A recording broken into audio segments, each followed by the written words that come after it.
Hey martial arts and fitness fans, this is Wing Chun Kid here. Today I'm going to show you 5 of the advanced Wing Chun exercises and workout that I do. Here, check it out. It's a combination of yoga and martial arts training. Are you ready? Here we go.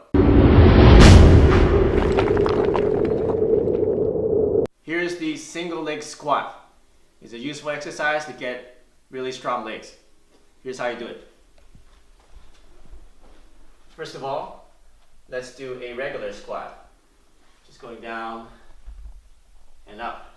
So as going down, put your hands out like this, straight, and come up, then come back.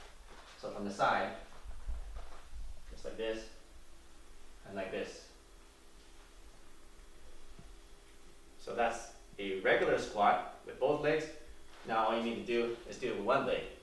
So what you do is just lift up one leg, and slowly go down as far as you can without having this foot touch the ground, and come back up like that. Okay, and do that again. Breathe out, breathe in.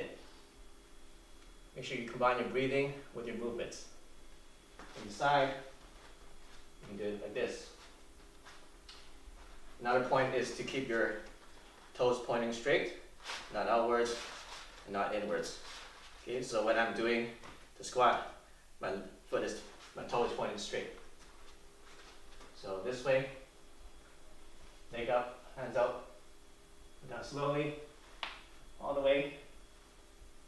You can stick this leg out, point your toes like that, and come up slowly like this. So that's the single leg squat. Here's a couple variations you can do for the single leg squat. You can start adding some weights to your hand. A good one to start with is just a regular pole or a wooden bow staff like this one. So we're going to do the same thing, except now we're going to hold up the staff like this and do the squat. That.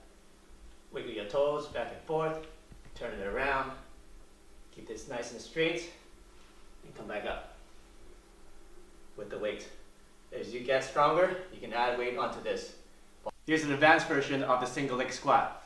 We're going to combine the bow staff and also a couple more movements of the leg. So do your squat as regularly, and when you get the lowest position, move out your left leg or the outside leg to the side, and rotate it to the back, then to the side, and back to the front. And then get back up slowly, like that. Do that 5 to 10 times, and you'll feel the burn. The reason we do this is now you strengthen your entire hip muscles in your leg and in your core. So train hard and have fun.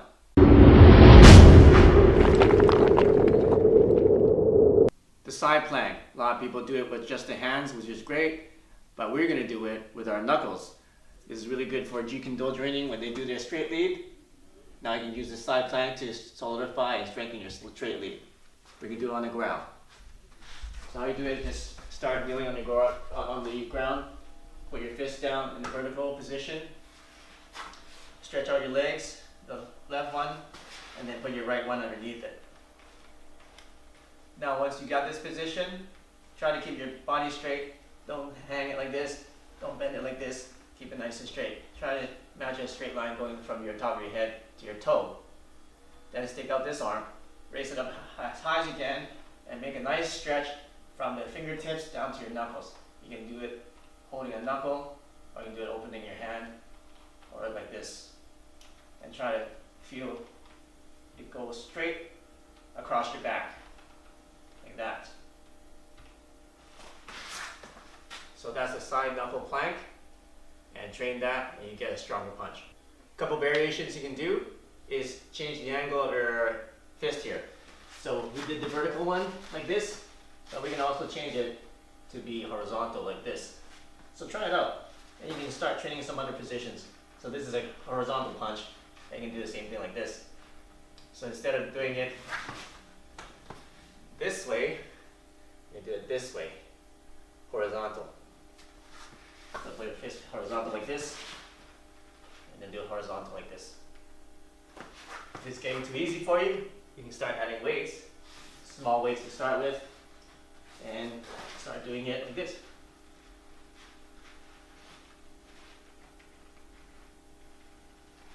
Okay, so that's the horizontal plank. Some pointers is a lot of people's wrists aren't that strong, so start easy. Start easy. Just do it on your knees to get a stronger wrist. I prefer to get pads, something not too soft and not too hard, so that your knuckles won't be you won't get bruises on your knuckles as easily. So that's a side knuckle plank.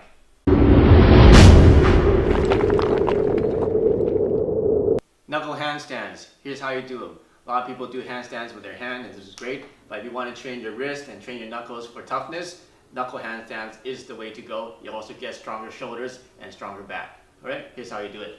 So start with the wall to help you out, like this. And put your knuckles about shoulder width apart. And then you can angle them in a little bit so it's easier to have the structure. Or just find the angle that you want, that you feel the strongest. So either this way, or it's 45 degrees, or 90 degrees, up to you. I like it somewhere in between. Then just slowly put your legs up one at a time. And get your legs as straight as possible. Put them together like this. And then hold that for as long as you can. Usually 10 seconds to 1 minute is good. You can also put one leg over the other. Alright, so that is your knuckle handstand. You want to come back down, just do one leg at a time, just like that. One important tip for this exercise is you need to keep your back straight. So when you're against the wall, make sure that your feet are here and your body is on a complete straight angle like this. Even though it's on an angle, make sure it's completely straight. You don't want to have a curve like this or a curve like this. So let me demonstrate again. Put your feet up like that. You don't want to bend it like this, like that. Have your back bent this way or the other way. You want to keep it straight from your knuckles all the way to your toes, as straight as possible. So that's one point to do this properly. A couple of safety pointers for you if you're doing this exercise. Make sure that you have a nice soft surface so that if you do tumble forward, that you fall into something soft and don't hurt your back. Another thing is don't do it for too long because the blood will rush to your head and you might get dizzy. Once you get back up, get up slowly, take a deep breath so that the blood will go back to the rest of your body so that you don't faint.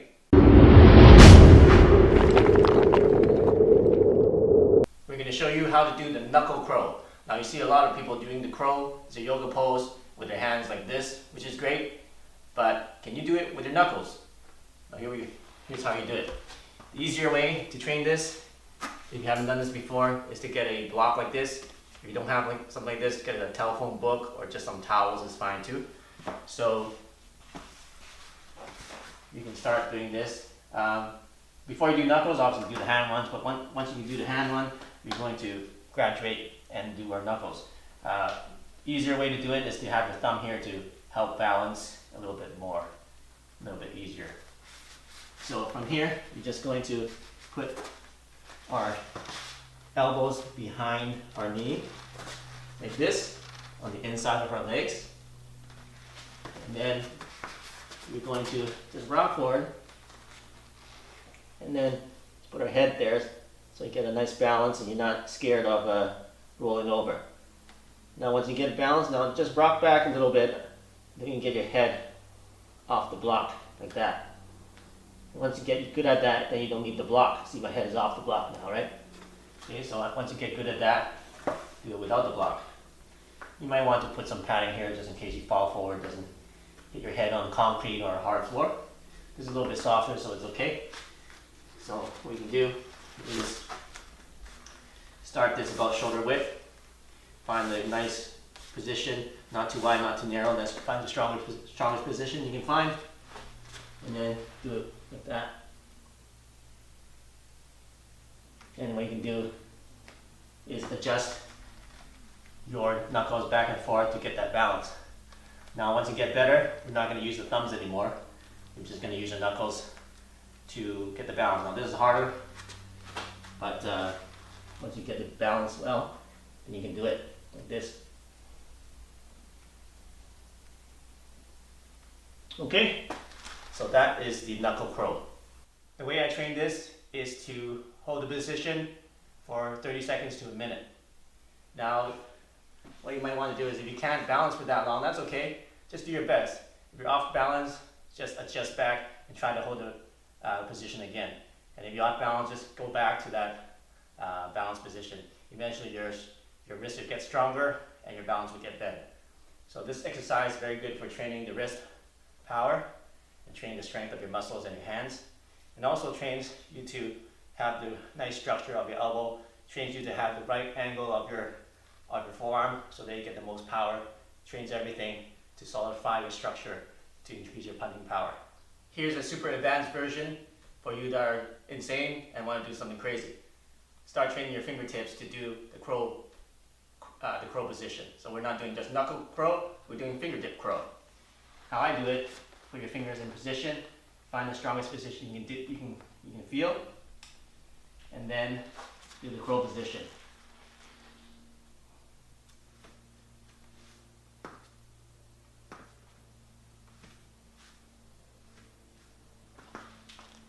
It's very difficult to get balance because your fingers are not as strong as your knuckles.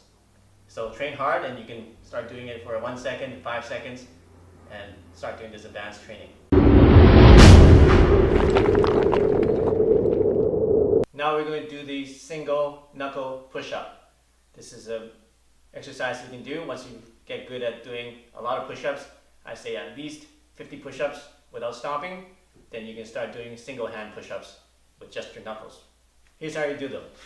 Get into a regular push-up position, and then expand your legs a little bit wider, like that.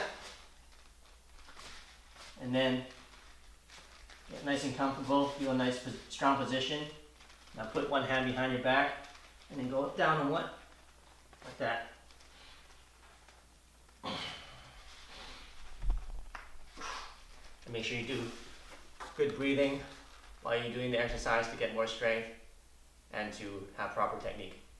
Hey, thanks for watching my martial arts training and workout fitness videos. I hope you enjoyed them and used them to get stronger. If you like this video, make sure you check out my other videos that I have on my channel, and make sure you click the subscribe button right here to get the latest and best training and workout and self-defense training lesson videos that I have. So I'll see you soon in the next video.